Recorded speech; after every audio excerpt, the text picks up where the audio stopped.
Does that tune sound familiar to you? Well, it is the most famous Lijjat Papad's ad campaign in the 1990s, featuring a Muppet bunny created history in many more ways than one. But this is nothing compared to the history of the company that the ad was created for. Shri Mahila Griha Udyog Lijjat Papad, most popularly known as Lijjat, is one of the oldest organizations where women created an employment for women. Lijjat manufactures products such as papad, wheat flour, masalas, chapatis, detergent, and even liquid detergent. The word Lijjat refers to its product is a Gujarati word which is known as tasty. The story of the Lijjat is one of the rags to riches, propelled in the need to make a sustainable living by focusing on its strength and core values rather than the intent to get rich. As it is rightly said that when hard work and determination are actioned, success is bound to follow.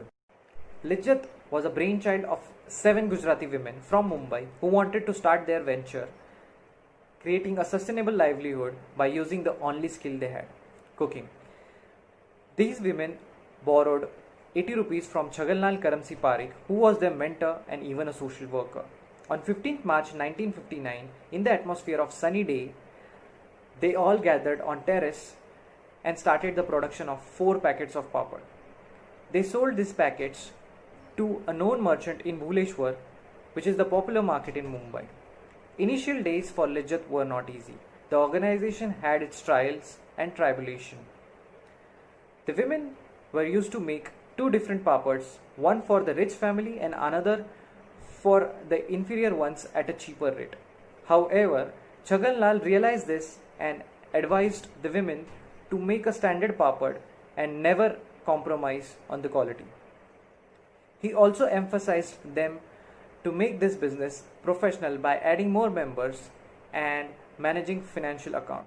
In the first year, Lijjat expanded as a corporate system wherein small girls and women could join. Later, it was restricted to age group of 18 years and above. In 3 months, the team size grew from 7 women to 25 women, making an annual sales of 6,196 rupees. However, Lijjat used to face a major issue, that was rainy season, as rains would prevent drying of papad. In the next year, they solved this problem by buying a cot and a stove wherein stove could help drying of papad. Lijjat gained its popularity via mouth publicity and articles in several newspapers. This helped them increase in members from 100 to 150 in second year and more than 300 members in third year. By this time, the terrace of 7 founders could no longer accommodate its members. Hence, they decided that the kneading dough will be distributed amongst its members and they would take it to home and make papad. In 1962, Committee of Lijjat Papad named it as Shri Mahila Griha Udyog Lijjat Papad, wherein Mahila is women, Griha is home, and Udyog is business or industry. In 1963, its annual sales touched 1,82,000. After tasting tremendous success with papads, Lijjat started making different products such as khakra in 1974, masala in 1976, and vadi and wheat flour in 1979. Although this, they have also established different machineries such as flour mill in 1975, printing division in 1977, and polypropylene packing division in 1979. In the time span of 1980s to 1990s, Lijjat attracted attention of foreign visitors and officials. Hence, they decided that they will export their products with the help of merchant importers in countries like United States, United Kingdom, the Middle East, Singapore, Netherlands, and even Thailand. Considering the today's scenario, Lijjat has completed 61 years in business, making an annual turnover of 1600 crores, and the total team size of Lijjat is more than 45,000 employees.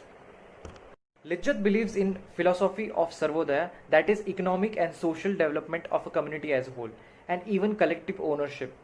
Each of its member is considered as owner and equal partaker in both profit and loss. The members are co-owners and fondly referred as sisters or ben. The organization is entrusted to a committee of 21 members, which includes president, vice president, 2 secretaries, and 2 treasurers. Men in this organization are referred as salary employees. They are usually drivers, security guards, and accountants. They are not the member of this organization. Accountants on a daily basis in every branch and center maintain their accounts, whereas the 21 committee of member is responsible to decide how the profits are to be distributed. Generally, gold coins of 5 gram or 10 gram are purchased on the base of profitability and are distributed amongst every member irrespective of their seniority and responsibility. Even a youngest or the newest joined sister gets the same share as the seniors. The learnings we get from this organization is basically that this organization treats everybody equally. So there is no seniority, there is no hatred, there is no negativity, and everyone works at a faster pace because the profit is being shared equally amongst everybody.